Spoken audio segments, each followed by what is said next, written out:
This is a talk on why illusions seem so real.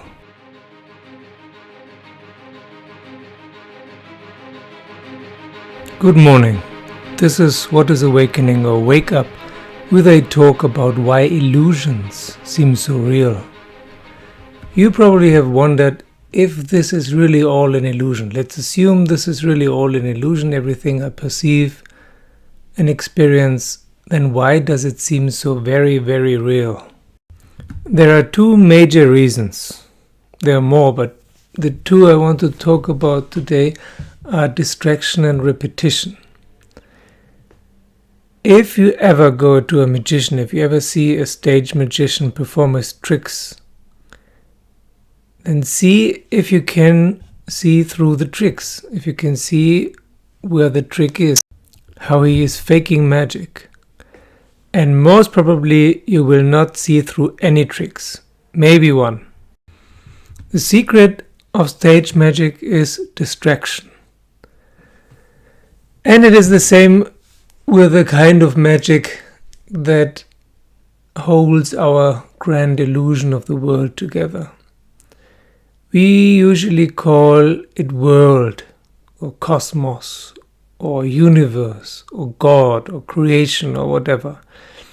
And this higher power, higher only because it's bigger than a human being, has created a grand illusion, which in Sanskrit is called Maya.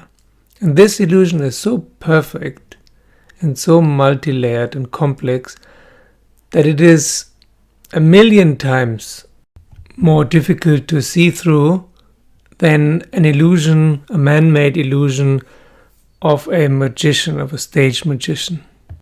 So if you cannot even look through simple illusions of a stage magician, of another human being, how do you think you can see through illusions that are divine?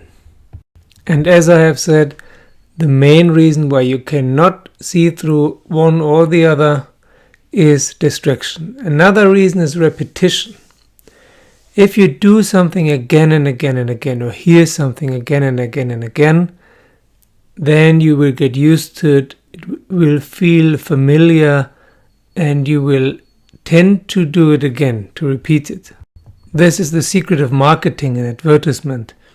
If you hear Mars bar, Mars bar, Mars bar all the time, and then you go into a shop and you see all kinds of chocolate and muesli bars, and the only one you know is Mars, the probability is very high you will buy the Mars bar, not some unknown, no-name bar. Mars might not be the best or the most tasty or most healthy of these bars, but you will probably buy it, or many people will probably buy it because they think they know it. They don't know it, they just have heard it in some advertisement on TV or radio. But it creates the illusion that they know it, of familiarity. Many people grow up eating unhealthy food, like hamburgers and fries and Coca-Cola and stuff like that. But they will continue to do that. They will continue to eat that because they're used to it. They rather eat crap they used to eat than try out something new that's more healthy. It just feels familiar. It's repetition, routine. You know it. It feels like home. So the more often you do something or think something or feel something, the more you will perceive it as being you, as being your experience, and as it being real. The same about beliefs, beliefs about yourself or beliefs about the world. If you think you're ugly, for example, how many times have you told yourself that you're ugly? Or a belief about the world that the world is unjust and unfair. If you keep telling yourself that, you will believe it, and you will choose information that supports your belief and ignore information that is to the contrary.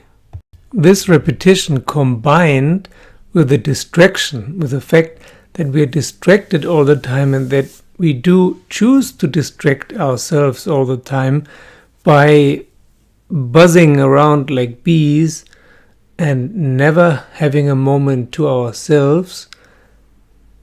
For example, every free moment is spent looking to our iPhone or something, so we miss out 99% of what's going on anyway, or missing clues that what we perceive and experience is an illusion, and also tending to discard information that is unfamiliar. Then it is very easy to imagine how we cannot see through the illusion of all being illusionary. And by default, everything that our brain does not categorize as illusion, it marks as real, treats and remembers as reality.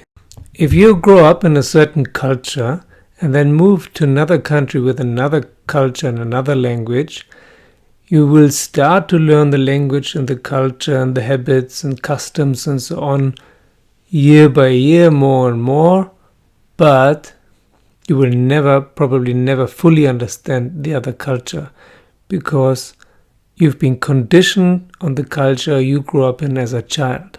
This conditioning or brainwashing or enculturation is also repetition. And another example for distraction is many people claim they can do 2 or 3 or 4 things at the same time. Try it out. Try to divide your attention and see if you can do 2 or 3 things with equal attention and concentration. If you can really do that. Probably not. You will mostly focus on one thing and do the other things kind of half-hearted or with 20% effort or concentration. It is possible to do many things only with 20%, and no one will notice, almost no one. Our minds are easily distracted. They love it. They love distraction because the alternative is boredom. Boredom is the worst. Of all videos that I made so far, the boredom video is the least watched. People just hear the word boredom and already, yeah, it's the horror, the terror. But boredom stops distraction and also repetition. Boredom is one of your greatest tools to wake up. So, next chance you have, go to see a stage magician and try to see through his illusions. And another exercise you can do is look through your cupboards and see which products you bought that correspond to advertisements you have seen, watched recently, heard recently, or as a child. That's it for today. Thank you for watching and listening. Thank you for subscribing. Hit the bell button and see you in a few days with the next talk. Leave your comments below.